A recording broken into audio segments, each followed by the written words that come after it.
നല്ല രസകരമായ കഥയാണ്. ഒരു മിന്നാമിന്നിയുടെയും പാമ്പിൻ്റെയും കഥയാണ്.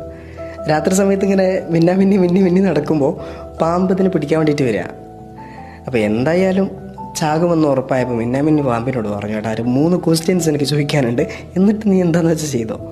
അപ്പോൾ പാമ്പ് പറഞ്ഞു, വേഗം ചോദിക്കേ. മിന്നാമിന്നി പറഞ്ഞു, എടാ ഞാൻ നിന്നെ എന്തെങ്കിലും ചെയ്തിട്ടുണ്ടോ? അപ്പോൾ പാമ്പ് പറഞ്ഞു, ഇല്ല. എടാ ഞാൻ നിൻ്റെ ഇരകളിൽപ്പെട്ടതാണോ? അല്ല. എടാ എന്നെ കഴിച്ചു കഴിഞ്ഞാൽ എന്തെങ്കിലും സന്തോഷം നിനക്ക് കിട്ടോ? ഇല്ല. പിന്നെ എന്താ നിൻ്റെ പ്രശ്നം? അപ്പോൾ പാമ്പ് പറഞ്ഞു, നീ ഇങ്ങനെ മിന്നി നടക്കുന്നത് എനിക്ക് പറ്റുന്നില്ല എന്ന്.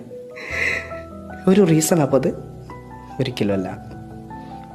നിങ്ങളൊന്നും ചെയ്തിട്ടില്ലെങ്കിലും നിങ്ങളെ പിടിച്ച് കഴിക്കാൻ ഈ ഭൂമിയിൽ പഠിച്ച കുറച്ച് ആൾക്കാർ ഉണ്ടാക്കി വെച്ചിട്ടുണ്ട്. മനസ്സിലായോ? Accept it. ഒരു കുറ്റവും നിങ്ങൾ ചെയ്തിട്ടില്ലെങ്കിലും പറയാൻ ആൾക്കാരുണ്ടാകും. സൊല്യൂഷൻ എന്താ? ഒന്നുമില്ല.